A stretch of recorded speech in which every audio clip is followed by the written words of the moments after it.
You mentioned Jeanty possibly going 5 to the Jaguars. Yeah. That's one of those names, and this gets back to the copycat. You're going to have owners and teams, GMs and coaches. We want a Saquon Barkley or a Derrick Henry. Right. And if they think that Ashton Jeanty can do that, that necessarily moves him higher. You know, we were talking about this the other day. Hall of Fame level running back, that's who you use a top 10 pick on. Maybe that's who you use a top 5 pick on. Remember that in 2005 when it was Ronnie Brown and Cadillac Williams and Cedric Benson. Brown was 2, Benson was 4, and Williams was 5. Right. 3 running backs taken in the top 5. I remember, within a year or two after that thinking that's never going to happen again. And it's not going to happen this year. But the Saquon Barkley dynamic from last year, copycat, superstar, what that one guy can do, the ultimate straw to stir the drink, that could get Jeanty pushed up even higher. Agreed. That could get somebody to, you mentioned Hunter and maybe they make a move for him. I hear you. Somebody goes up there to, maybe the Patriots at 4 get an offer they won't refuse to trade out of the spot for somebody who wants to come get Ashton Jeanty. Listen, I don't think it's crazy. Again, I think he is one of the, more safer elite offensive players in the draft. Right? There might be a discussion of how long and how great he can be, and will some of that stuff, all these broken tackles, will that really translate to the NFL? And I think those are the questions about him, but there's a lot of people that say, yeah, I do think it'll translate, and he's awesome.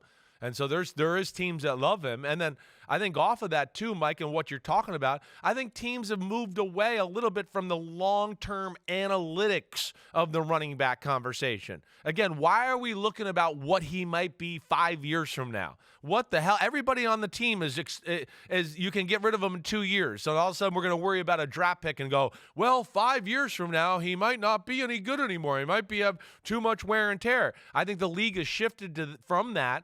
And a little bit of what you're talking about, or a lot of what you're talking about, going, wait, Christian McCaffrey, Saquon Barkley, Derrick Henry, look what they've done. Look at the top teams in football. They have difference makers at running back. Oh, Detroit. Oh, Jahmyr Gibbs. Oh, damn, they're kind of good. That's right. Oh, and David Montgomery. And David Montgomery, exactly. Oh, Buffalo. Hey, they got James Cook. Yeah, he's come up. He's one of the stars of the sport at the running back position. He can rip off 70-yard touchdowns. So long-term analytics have taken a backseat to, explosive plays and touchdowns in a single season can change the year, just like we saw Saquon Barkley. And those are two of the biggest factors of course, wins and losses anyways. And running backs, and a special one like the ones you're talking about, can provide that. And I think the league has kind of turned their thoughts to a little bit more of what you're saying, Mike, totally. I had a crazy thought.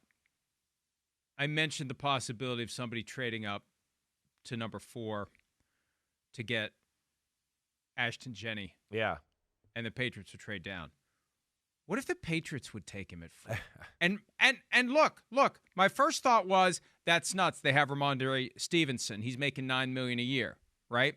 Well, David Montgomery makes $9.125 million a year. Yeah, right. And they have Jahmyr Gibbs. That's chump change. You're right. What about Sonic and Knuckles' New England version? And Josh McDaniels was not coaching last year. He had the ability to study everything that's happening offensively in the NFL. What if one of his big takeaways that he has no reason to share with anyone pre-draft is, man, when you got 2 guys who can get it done in your running game and you can interchange them and you can elongate the career of your superstar. And Jenny told me the other day, he's fine with that if it comes to it. He's not showing up at the NFL saying, I want the ball 30 times a game. Right. He's been in both. And he's like kind of in the middle. Like, I understand the value and the benefit of having 2 guys who can do it. Stevenson and Jeanty in New England. That would be a surprise. That would be great if it would happen. We're going to get a surprise somewhere in the top 6 or 7 that's going to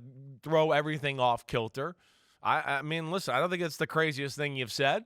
Mike Vrabel did come from a place where, he had Derrick Henry. He had one of those guys. But it'll be interesting. And yeah, but also the reason we are in running back committee for the last 2 decades is because of New England and Josh McDaniels and Bill Belichick and them doing, well, this week we'll use this running back, that week. So I don't know. But he is one of the special players of the draft. In a draft that doesn't have a lot of freaky first-round offensive talent guys, Jeanty is on the very short list of them, let alone the character, the work ethic, all that match up too. So he's going in the top 10, that's for sure. It's just, where is he going to go in the top 10? Is Jacksonville going to take him? Or are the Raiders going to take him? Is he on the board at 10 for the Bears and Ben Johnson, who had Sonic and Knuckles and starts to go, yep, that's what I want here? And that's going to be another interesting part of these first 10 picks tonight. You throw in that copycat wrinkle, and that could be the guy. We're talking about Shedeur, and would somebody trade up and when and how and where is he going to go? I think Jeanty is the most likely guy to be the subject of a surprise in the top 10. That's what I believe. Okay, all right. Tonight, Pasta and meatballs. I'm biased. I'm biased because I love the kid. Yeah, but yeah. I mean, part of it is I think it's gonna. I know that you've got Omarion Hampton closer to him than most do, but I still think the kid's gonna be really good. Yeah. And he seems like a good kid, and he loves football. Hi, it's Mike Florio. Thanks for watching PFT on YouTube. Hit subscribe for the latest news and analysis from Pro Football Talk.